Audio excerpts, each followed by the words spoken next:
Black Scully on check. Got a little workout gear on check.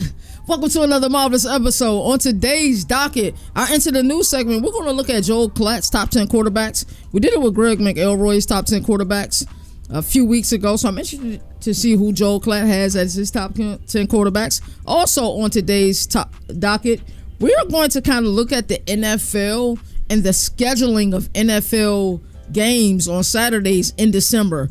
Of course, they have to do it with the wild card, and I get it for the wild card. I get it for playoffs, but I don't get it for December. I truly don't. You're just trying to eat into college football money. Also, today, we're going to do for our Around the Nation segment. This week, our Around the Nation segment will be focused on individual teams. We'll do a deep dive. We'll look at the overall roster construction. We'll look at the schedule, and we'll talk about how we think each individual team will fare. And today we're going to be talking about Texas. Governor of College Football, hashtag go CFB. CFB Nation, your only college football destination. Let's get it. Governor of College Football, we're going to recap ACC. Hey, that's Two great CJ on defensive the minds. track. They have to be better on that side of the ball.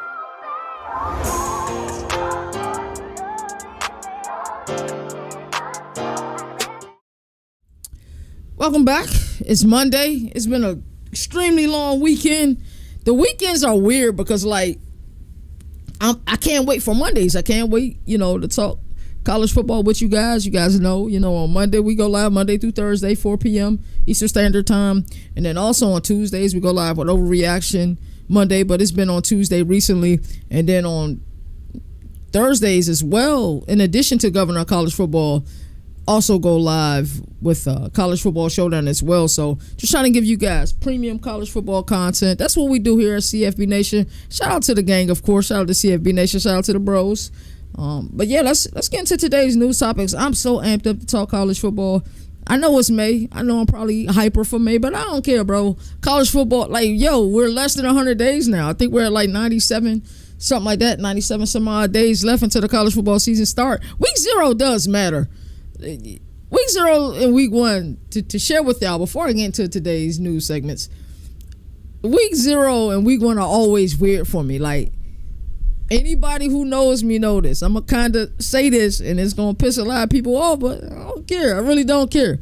I hate week 0 and week 1. Now, I love the games. I love week 0 games. Just hear me out for a second. The reason that I hate them is because NFL isn't on. So the people who truly want to watch NFL, but college football is on and they're just going to watch it because it's on, they want to let their 2 cents be known about how they feel about, the state of the sport or whatever. And then the rest of the season, they're nowhere to be found until it's draft time. And then all these analysts and stuff, nowhere to be found during the college football season, all of a sudden got informed opinions about these players. So week 0, week 1, I hate it. I really do. I love it. From the game perspective, we're on the road, so I love that, of course. But I hate the fact that all these people who don't really care about college football, who really not watching it, but just watching it because football is back, preseason on, those games don't count, so we're going to watch college football, and we're going to commentate on college football. I can't stand you. So if that's you and you're listening to this right now, I'm talking to you. I cannot stand you. Stay away from my game. Into the news. So, LSU President William F. Tate departs for Rutgers. He is becoming the 22nd president of Rutgers University, making a significant leadership change for both institutions. We like to give all sorts of news on Governor of College Football. We give coaching changes news. We give presidential news. We give all sorts of news. That's just what we do. The Into the News segment is, in case you ain't been paying attention to college football for the weekend, granted, it's in the off season. You ain't been paying attention. I'm going to pay attention for you. I'm going to leave you and get you the storylines. That way you don't got to go research on your own. I'm going to give you the news. And then we're going to talk about the topics I really want to talk about. Alrighty. Joel Klatt, top 10 quarterback for the 2025 season. Something that I like that Greg McElroy, and you guys know how I feel about Greg McElroy, but something that Greg McElroy did, and I was a really big fan of, is he kept Arch Manning off of his top 10 list because he hasn't had a significant amount of snaps. Yes, he started games and he's played games due to Quinn Ewers' injuries, but he hasn't had the same amount of snaps for a guy that had, this is his 3rd year in college, that a lot of other guys have. So he kept him off his list. Joel Klatt, however, did not. So we're going to look at his top 10 quarterback list, and let me know what you guys feel in the comment section. Like, how you guys feel about it. It's top 10 list. It's May. Everybody does this in May. We all just going to talk about, our top 10 this, top 10 that, top 25 this, top 25 that. But here's the list for anybody wanting to know. Yeah, K Klubnik at 1. It is hard to disagree with that. It is so hard to disagree with it. It really is. Just because of the hype. I believe in Clemson a lot this year. A lot of other people believe in Clemson a lot this year. So it's hard to go against Clemson being, and K Klubnik being at 1. Number 2, he had Arch Manning. And I think I haven't heard Klatt speak about it yet, because I watch a lot of college football shows, by the way. I don't know if you guys know this. I watch all the CFB Nation content. I watch Klatt. I watch Pate. Who else I watch? I watch Crane and Company. I watch a lot of college football content. And if you have a show when you in the independent space, I'll probably be watching you too. Like, I just watch a lot of college football content. And a lot of times, sometimes I'll wait to watch certain ones until after I say what I need to say, because I don't need my opinion mess with it all. So I'll wait. So I haven't watched Joel Klatt's take about any of this, but I'm purely guessing at this moment. So K Klubnik at 1, Arch Manning at 2. I think he's going based off of the potential and off the ceiling with him being at 2. John Mateer at 3. Sam Levitt at 4. This list looks very similar to Greg McElroy's list. Drew Aller at 5. Garrett Nussmeier at 6. Garrett Nussmeier should not be at 6. In my opinion, Garrett Nussmeier shouldn't be at 6. I'm not taking Sam Levitt over Garrett Nussmeier. I do like Sam Levitt. That doesn't mean I don't like him. I'm just not taking him over Garrett Nussmeier. I like Drew Aller. I'm just not taking him over Garrett Nussmeier. If you look at this LSU offense and their ability to score the ball, the defense was certainly the problem last year, and they are really figuring it out down there in Baton Rouge. I'm not taking them over Garrett Nussmeier. Garrett Nussmeier is my Heisman pick, and I'm standing 10 toes on that. Number 6, DJ Lagway. Number 7, DJ Lagway. Number 8, Lenore Sellers. Number 9, Luke Altmaier. I'm a huge Luke Altmaier fan. And number 10, Carson Beck. Not a bad list overall. Like, a lot of these lists, we can nitpick it because, of course, there's guys that we're gonna like personally. Not a bad list overall. I would have Garrett Nussmeier higher, of course. Luke Altmaier will probably be higher just because I'm a really big Luke Altmaier guy.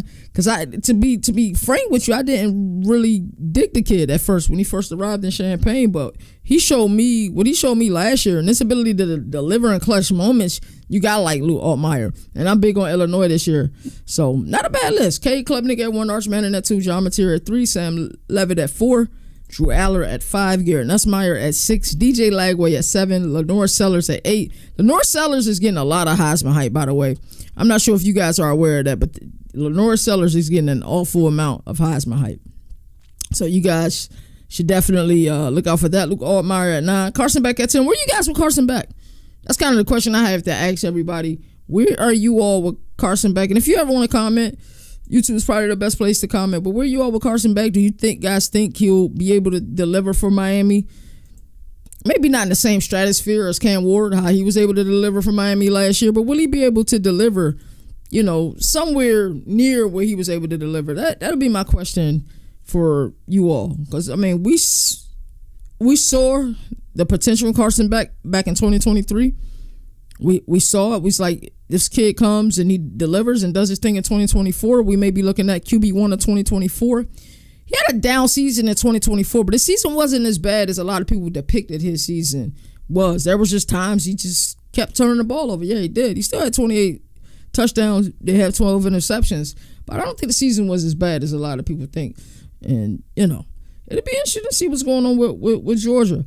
But any noticeable guys you guys think missing, from this list? Are there any quarterbacks that you say, hey, this guy should be on this list, this guy shouldn't be on this list? Let me know in the comment section how y'all feel about that. I've already went over, I haven't personally done a top 10 quarterback list. I guess I'll do one this week. I'll add it. I'll add another segment for it. I'll do it. If you guys been watching this show for a while, you probably have an idea who I have in my top 10. So I'm not going to name them right now, but I can tell you now that Carson Beck isn't in it. DJ Lagway, though, I see an immense amount of potential. He isn't in it. And it was somebody else I took out. It might have been, I think I might have left Sam Levitt in. So that's Joel Klatt's top 10 quarterbacks entering the 2025 season. So it'll be interesting to see how they fare. Houston Cougars. We've been talking about Houston a lot. I like what's going on down in H-Town, man. The University of Houston linebacker corps is undergoing changes with new starters Corey Platt Jr., Jesus Machado, recovering from injuries, transfers, Sion Fotu, and Car K. Glass from Louisiana. They add depth to the unit, so shout out to Houston. We're looking out for them. And this is the time of year. We already talked about a lot of people doing top 10 lists. A lot of people are doing like their top 25, and a lot of people are doing like preseason award winners. We do it on CFB Nation a lot. We'll be doing it on Overreaction. We started it last week, so we'll continue it until we finish it. But Ohio State and Clemson continues to have a lot of their players named in these lists, and that's something I think we all should have expected, to be honest with you. USC and Notre Dame, they haven't figured out, I think it's past this season, what's going on with their series. Like, we do know that starting in 2027, Clemson and Notre Dame will meet. I think it's 11 times or 10 times from 2027 to 2038. It's good for both programs. Both programs are national powerhouses at this moment. It's really good for them, but we don't know what's going on with Notre Dame and USC, and hopefully they're able to continue the series. The series was going on for a very long time. So I'm interested to see what happens with it. Let's get into some player spotlights for our Into the News segment. Before we get into our Governor Ruling segment, Cade Klubnik, y'all just saw he was number one on class list. Was he number one on Greg McElroy's? I can't remember, but I know he was up there for Greg McElroy's list. He's been named ESPN's number one Heisman Trophy contender. The stars are aligning for Dabo Swinney, and I hope that if Clemson do indeed win a national championship this year, I hope that he lets everybody have it, bro. I'm telling you, bro. I will go on the biggest, like, you know what I'm saying? Like, I will go on the biggest dunking tour, bro. I'm dunking on any journalist who had anything to say about me. I'm looking for old tweets and I'm you know what I'm saying, quote tweeting them. Like, I'm going on a crazy run because people was calling for this man's job. Now, it looks like, oh crap, the way Dabo doing it does work. It does work. He wants to do it out of high school. I think you need a healthy balance of both, but it must be high school. It must be a lot more high school than, portal. But if I'm Dabo and my Clemson Tigers win the national championship, I'm going on an elite tour. I'm going on a tour run. I ain't doing no interviews with nobody. Man, y'all remember when the Capitals won the Stanley Cup? I believe that was in 2018. And OV, like, I live in a greater metropolitan area, the DMV, what a lot of people like to call it. And OV was everywhere with the Stanley Cup. He let everybody know I'm a champion. Y'all doubted me, I'm a champion. If I'm Dabo Swinney, that's the type of run I'm going on, bro. You not going to find me without the national championship. Because they said you couldn't do it. And now your team getting all this hype. I'm telling you, man. Dabo, bro, go on the run, bro. Let them people know. Dunk on everybody. That's all I'm saying. Dunk on everybody, brother.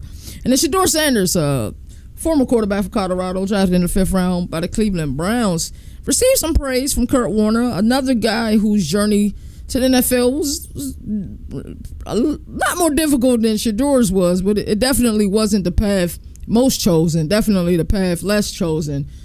Kurt Warner called him the most accurate quarterback in the 2024 draft and questioned why he fell.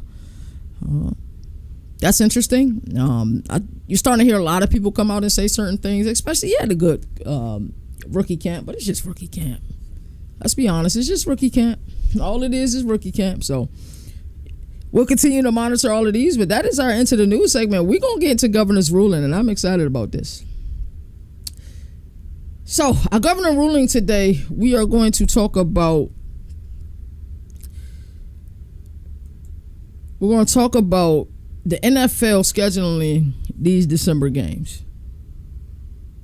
Is really frustrating. And when I say frustrating, really frustrating. It really is. And I can't figure out why it continues to happen. I don't know why the NFL decides to schedule these games. I know it makes sense because a lot of times, when they start scheduling them, it happens around Christmas time. But college football has always been played on Saturdays. It has, yes. You know what MAC action and what Conference USA is doing. We do have, weekday games. And I'm a huge fan of the weekday games. Let's make no mistake about it. But college football is played on Saturdays. I heard Joe Klatt say this last season, and it was gospel for me. It was 100% gospel for me. He was like, if a game that's played on Saturday, why is our national championship on a Monday? Great question. But the answer to the question, we all know it. Last week, I called the commissioners of college football these TV networks. Some people probably had an issue with me saying the commissioner of college football, the TV networks. Most notably, ESPN. That is the commissioner of college football. If you want to look for a commissioner, it's the TV networks. But we also know that NFL bring big money to these networks. Big bank, take little bank. 7 days a week, twice on Sundays.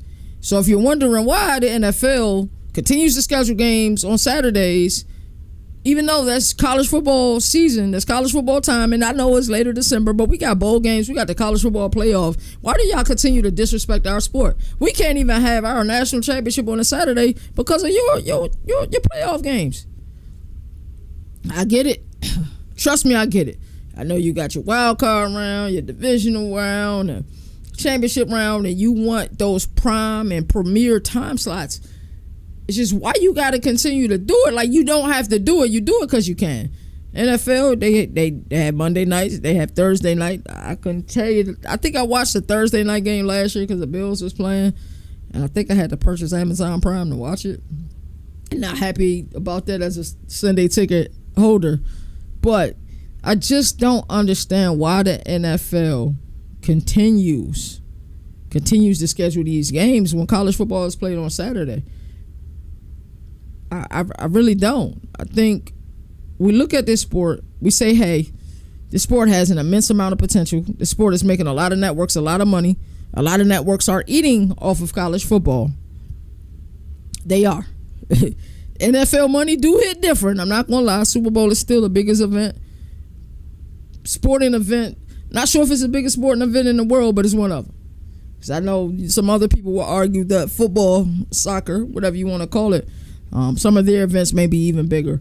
But and also soccer is celebrated more globally than, college football, than the NFL is. But it's so frustrating. It's so frustrating seeing a game that we love, seeing a game that we hold in such a high regard that is played traditionally on Saturdays.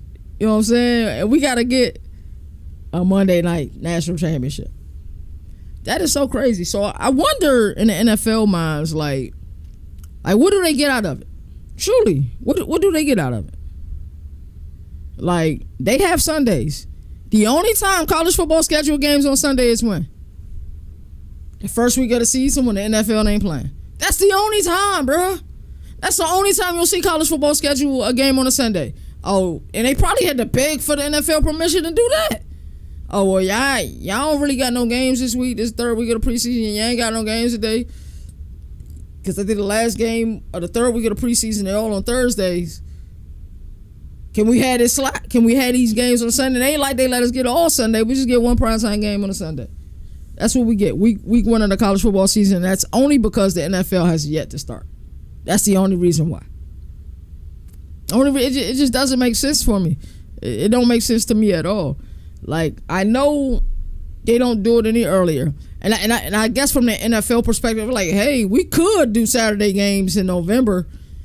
You know what I'm saying? When it's the meat and potatoes of the college football season. I get it. And I guess we're supposed to be grateful because they don't do it in November and they wait till December. I think other than 2013, the NFL has kind of always done these December games. But let's be honest, college football, what it has blossomed into, what it has grown into, this sport is fantastic. It's truly fantastic. It's magnetic. It's just something about this sport. I swear I seen more people on Twitter last year talking about college football than I've ever seen before. Ever. And a college football playoff definitely helps that. But it's difficult to grow a game when our prize possession, Saturdays, we don't have it. We gotta compete with the big dogs of the NFL. So a person who loves college football is going to always watch college football first. So yes, I will always watch college football first. There's no debate about that. There's no second guessing that. I'm going to always watch college football first. But a person who probably would have watched college football NFL game might be on Netflix. They're going to watch that. They're 100% are going to watch that. No doubt in my mind. So it's like now they don't even have a fair choice because, you know, somebody who's like casually watches college football, like they'll watch it because they love the sport of football. They prefer the NFL, and that's cool because, you know, NFL fantasy is well more known than CFF is.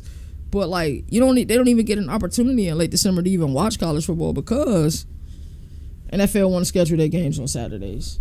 For the life of me, it just does not make sense. It doesn't make sense. I want it to make sense in my mind.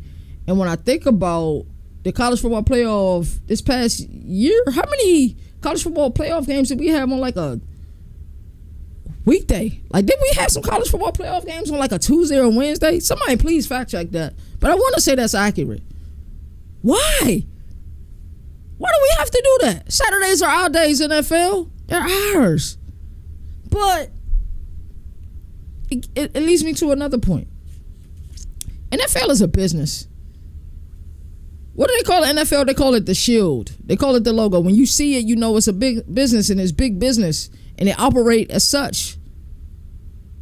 They really do. NFL operates like a business. When you look at the NFL and you look at the shield and you see how well it's respected, and even going back, you know what I'm saying? When you think about like a Commissioner Paul Tagliabue, you kind of always knew who the commissioner of the NFL was. And it was always, you know, that type of respect. I know Commissioner Goodell, every NFL draft, he's booed and stuff like that.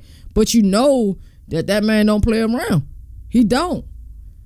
This is why college football needed a commissioner. And we know they need a commissioner. We know that this sport needs reform. We may not want to hear it, but we know that this sport needs reform. We're not stupid. We're not dumb. We know it needs reform. And I think some of that reform, when it does happen, you know, actually naming a commissioner, a different governing body that has nothing to do with the NCAA, that has nothing to do with the NCAA. They whatever their governing body is, don't need to have a damn thing to do with the NCAA. It just needs to govern over the sport, make sound decisions. It need to be people who actually love the sport of college football and not people who don't care about it because we don't really respect amateurism the way that they wanted amateurism respected. We need reform.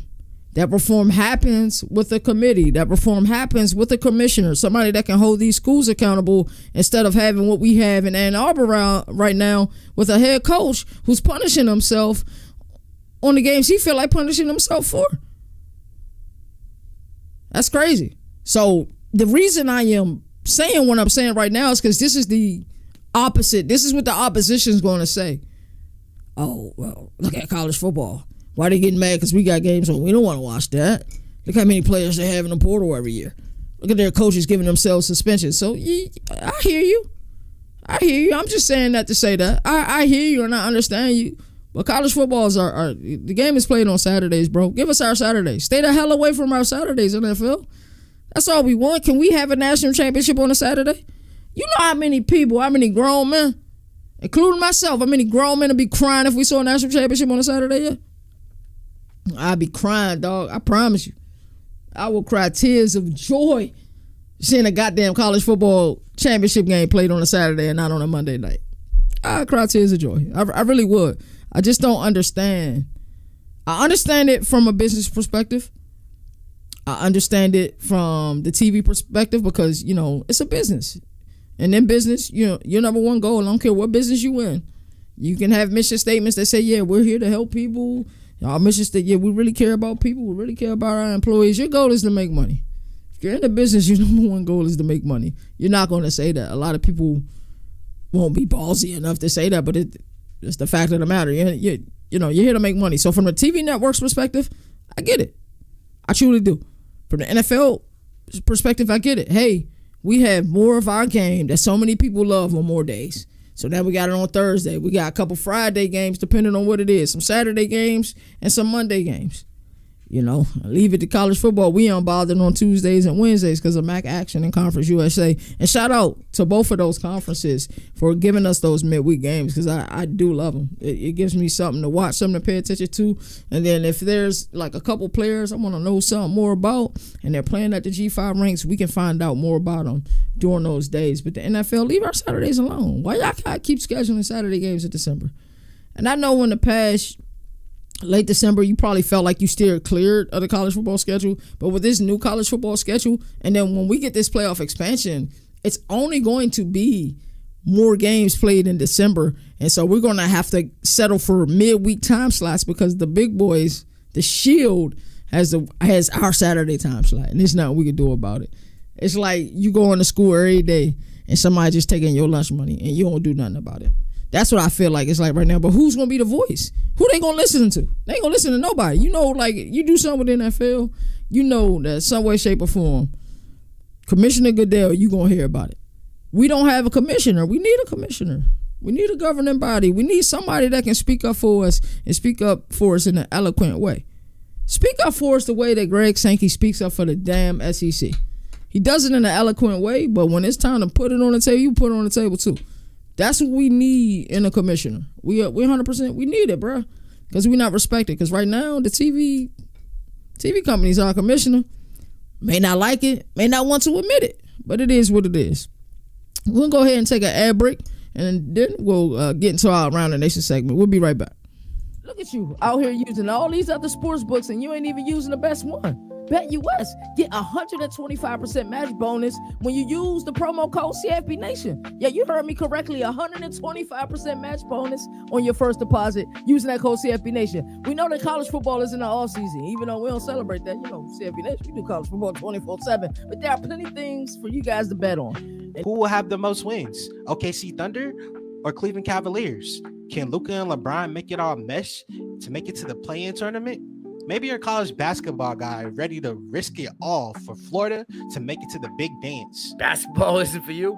Maybe you're a football guy. Well, BetUS got you covered with this year's UEFA Championship. Can Liverpool or Barcelona win it all? Will Erling Haaland or Harry Kane lead their teams to victory? May is going to get popping when the Kentucky Derby hits town. BetUS has you covered in that way too, with all major horse racing events. Point is, type in that promo code CFB Nation and go get that money. Alrighty, welcome back. Don't forget you can get that 125% match bonus using the code CFB Nation on your first deposit with BetUS. Shout out to BetUS. Alrighty, so we're going to get into today's Around the Nation. And typically for Around the Nation, I normally do for y'all been watching, because we've been at it. I think that's our fourth week. We've been at it consistently. We ain't missing no steps. We live 4 days a week. We ain't playing around. And man, we ain't not take this leave of absence from my job. It might be more. Anyway, I got like 2 missed calls from my job right now. But anyway, that's neither here nor there. So, Around the Nation, like I said, typically with this segment, I normally like to do different things, like whether it's like a top 10, like we did top 10 coaches under 40 last week. What else we do for Around the Nation? I can't remember. We do so many damn episodes, type up so many documents, I don't know. But anyway, this one, we're going to focus on the Texas Longhorns and do a 2025 outlook for them. Each of the episodes this week will feature one team. I know one day we're doing Colorado. I believe another day we're doing Penn State, and I forgot who the other team we're doing. I just want to do teams that are being talked about, but like other teams, like I think Colorado has so many interesting storylines this year with Travis Hunter being in the NFL, Shadora's gone, Shiloh is gone, and a myriad of other players are gone this year. So I want to talk about them. But today we're going to talk about Texas, kind of look at their outlook. I did have them number one, my pre-spring rankings. Now, I was close to putting Clemson at number one, but I think that Texas return of production number is scary. What they like 103rd in the nation in return of production. But I think when you look at the pipeline that Steve Sarkisian has been able to build, his ability to recruit out of high school, I don't think it's as bad as people think it is, even though they were able to put a bunch of people in the NFL, this past 2025 NFL draft. So let's talk about it. So the Texas Longhorns finished the 2024 season 13-3, finishes second in the SEC after losing twice to Georgia in 2024, both in the regular season and in the conference championship. We're going to take a look at this team. We're going to look at the offense. We're going to look at the defense. We're going to look at the schedule. And then we're going together is probably the wrong word because I'm going to give y'all my opinion, but feel free to comment in the comment section. But we're going to really look at this team, how we feel about Texas, and let me know in the comment section how y'all feel about Texas, because I truly get some of y'all concerns. They're like, they lost a lot. I get it. Ohio State also lost a lot too.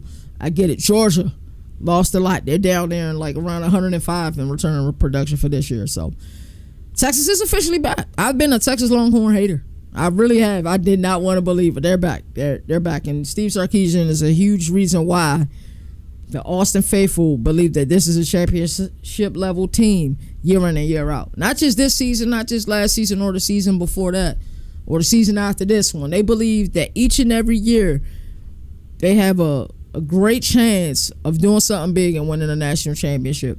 And Steve Sarkisian, we're truthfully seeing the fruits of his labor. At the helm, we got Arch Manning. He's waited for his moment. And a lot of people don't wait for their moment anymore. What you tend to get out of a high school kid, if he's elite, you tend to get a bunch of I don't want to say clout chasing, but clout chasing with how many offers they got, and then they'll go down to their top 10, their top 8, and all of that jazz. And then they finally commit to a school, and then now they're put in a room with a bunch of other guys who are the guys who where they're from, and then you might be buried on the depth chart. And so what you'll see is like, okay, we're going to leave. Yeah, I'm not used to this. I've been playing ball, since I was 5 years old, and I've been a man. I'm continue to be the man. You ain't allowing me to be the man here, so I'm gonna leave. That's really what we get, right? If we're being honest, that's what we get. That's where we're kind of at with the sport, because you got the early enrollees, and these early enrollees get to college and see men who's been in college for 4 or 5 years really chopping at the bit and grinding. And they're like, yo, hold on. I came here because it's a big school and I want to win a national championship, but I also want playing time too. So you'll see kids start entering the portal and doing all of this. So the way that Arch Manning approached this was the path, let's travel. We don't really get this anymore. We don't get the kid who learned under an elite quarterback in Quinn Ewers, know the system, trust the system, did have ability to start with Quinn Ewers' injuries both in 2023 and 2024. And now we're going to get somebody that's well-groomed. And even though we haven't seen much of him, that's why somebody like a Joel Clark can have him at number 2 in the class, because we've seen enough that we know his potential and the fact that he understands the system, and not the fact that this is 100% his team. And you look at his pedigree, everything starts to click, and you just like, okay, I get it. But he's waiting for his moment. He got one hell of an NFL pedigree. His uncles and Peyton and Eli, his grandfather Archie, they are NFL royalty and a rich tradition of excellence in the Southeastern Conference. But guess what?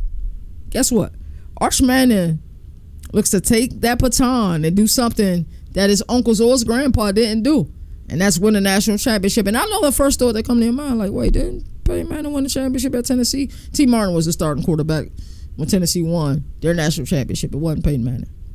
So let's discuss their roster construction.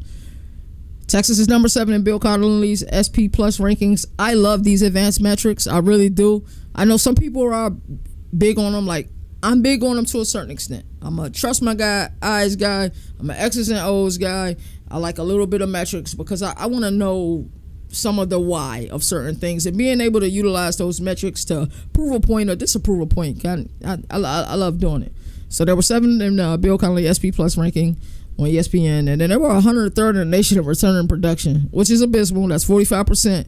But winning come at a cost. You can ask Kirby Smart in Georgia. They're 105th in the nation of returning production. They're at 45 as well. But Steve Sarkisian set a program record with 12 players being drafted in the 2025 NFL draft, including 3 in the first round, and Kelvin Banks Jr., Jahdae Barron, Speedster Matthew Golden. We all saw what he did at the NFL Combine. Alfred Collins and Andrew McCuba were following the second round.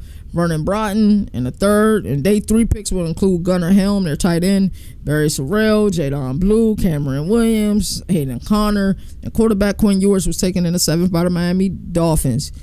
And me and Nino talked about this before. We believe that can be a really good fit for him. I'm happy for Quinn Ewers because he's at a spot. And listen, I don't wish injuries on anybody. I really don't. But I do believe this game that we call, football is a violent game, and then when you got a guy like Tua at quarterback who's missed, substantial time over the last few seasons, if Quinn Ewers can go in there, learn Coach McDaniel's system, show that live arm that we know that he has, show that he can play ball, he'll have an opportunity to be the backup. So I'm excited for Quinn Ewers. So we see the amount of talent that this team lost via the 2025 NFL draft, and that goes to show that Sarkisian is truly building something. Yes, they lost a lot of production, but we know Sarkisian can recruit. 2025 composite rankings, recruiting rankings, per 24/7 Sports, Texas Longhorns is number 1. They were number 6, same ranking, composite, in 2024, number 3 in 2023. Steve Sarkisian knows how to recruit, and more importantly, Steve Sarkisian knows how to developing players in this here college football where everybody's kind of, going shopping. I like to call it bargain shopping. That's what the transfer portal is. Like, I don't got a guy. We ain't really home grew this one the right way. We're going to go grab a piece here, grab a piece there. And not saying that Steve Sarkisian hasn't done that, but he has had the ability to grow these players and homegrown these players and truly build a pipeline similar to what we've seen during his time at Bama as the offensive coordinator. So, he knows how to develop. Offensively for the Longhorns, Arch Manning is at the helm. Sat behind Quinn Ewers for 2 seasons, like we alluded to earlier. Knows the in and outs of this system. Do you know how incredible it is for somebody to, think about, his time in Austin, early enrollee, learned the system. I'm sure he probably did scout team a ton, but just got to really, focus on scholastics. And, of course, he focused on football as well because you got to stay ready, so you don't got to get ready. We all know that, especially in college football. And, of course, it was a couple times he had to come in and play.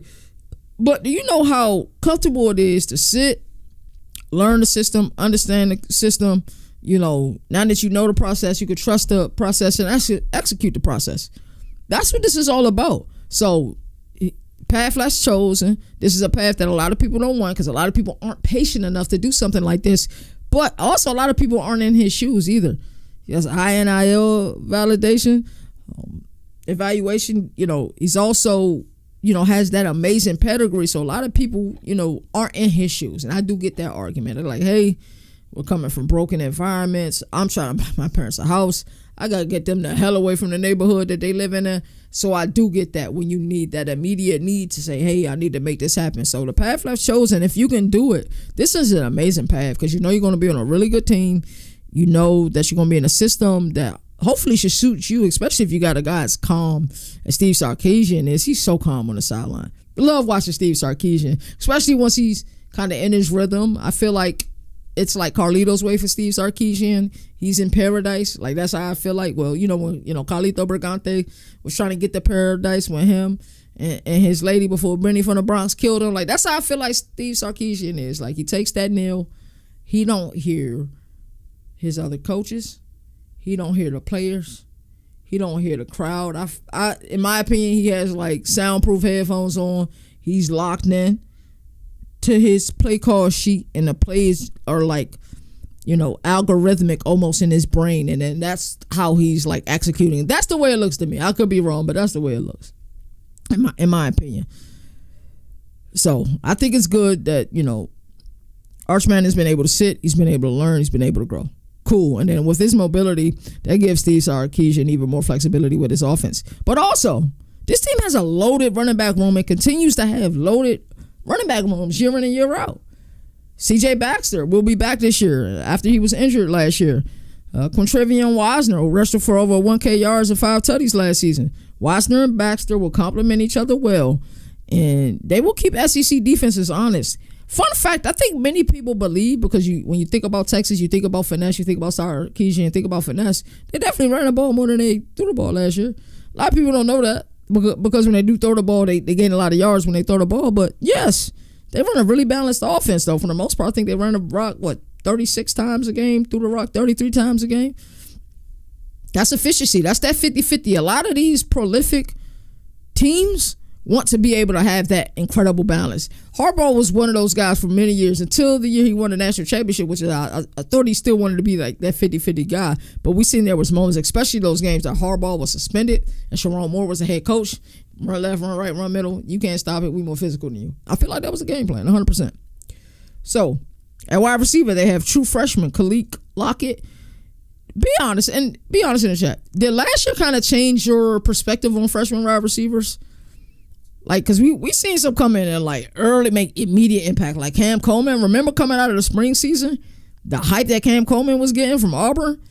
That was crazy. I'm like, man, this kid is elite. Like, I know a lot of people talk about Jeremiah Smith, but this kid is elite. But Ryan Williams had a dog year last year, so did Jeremiah Smith. But they were able to produce as true freshmen. Khalil Lockett, I did just look at the depth chart. He's right there in the thick of things. I think he's going to get opportunities. I think Sarkisian is going to give him opportunities, so it'll be interesting. But along with Parker Livingston, got that good size, like 6'4", almost 200 pounds. DeAndre Moore, and then they have Ryan Wingo, probably one of the more experienced wide receivers on the roster, who had 29 catches last year. I think what some people missed a lot in the portal, but it's something we talked about a lot at CFB Nation in our chat room, is that Jack Entries was a hell of a get in the portal from Cal. You know, he had 56 catches last season. So Gunnar Helm, his replacement is right there. Somebody with a lot of production at Cal. I know we didn't watch a lot of Cal last year.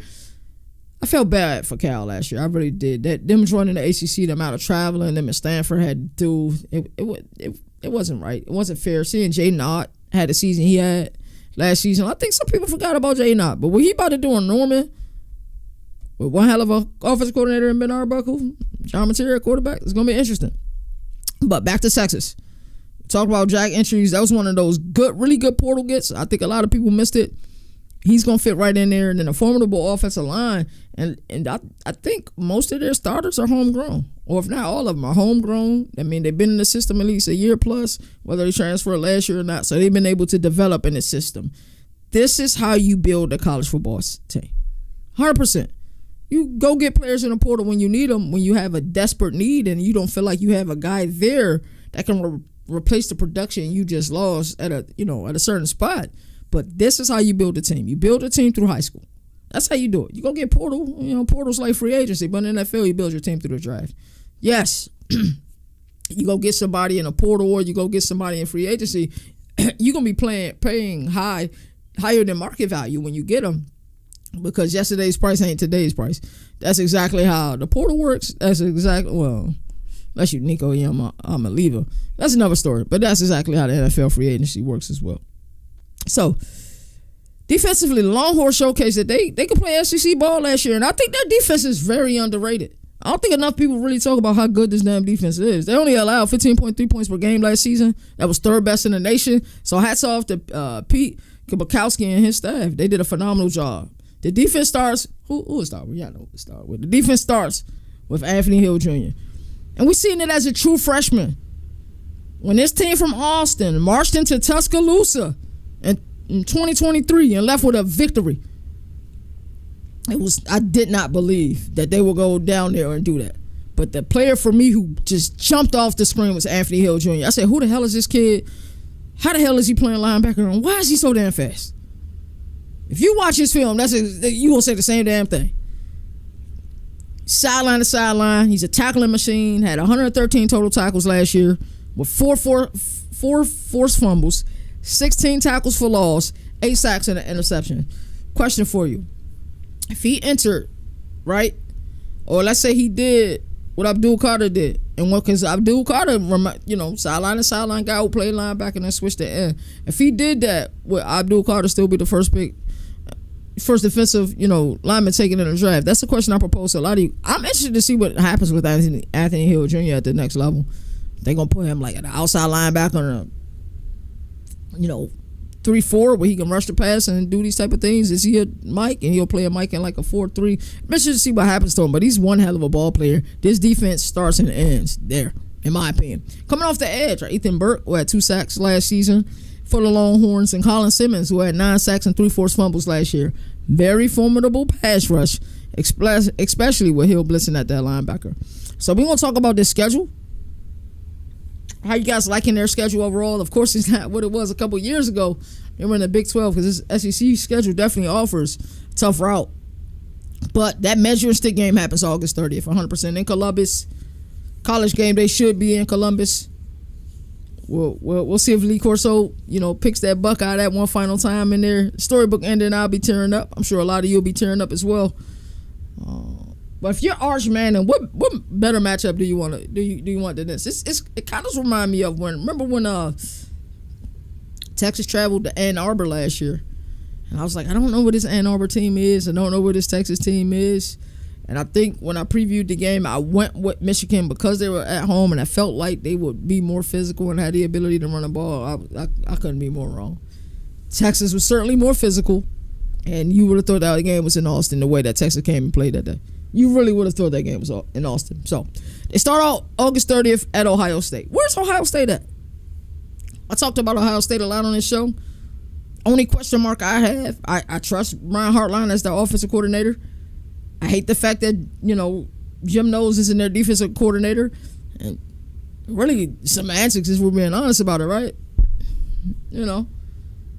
Penn State offered him $3.1 million, but the fact that, Ohio State didn't put an offer on the table is crazy. It's mind-boggling to me.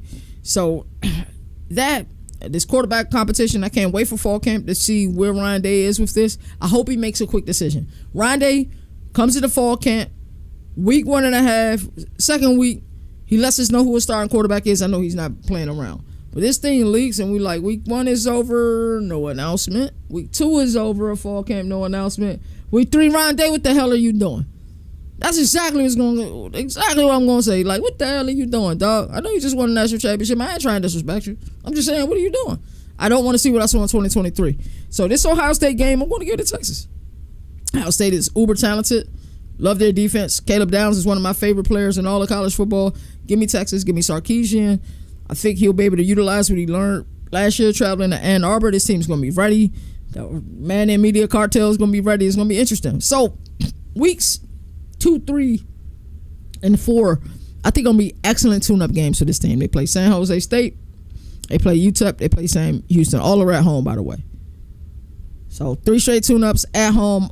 Arch Manning, if he's going to make a Heisman run, beating Ohio State and putting up crazy stats against these 3 teams, the man in media cartel is in full effect.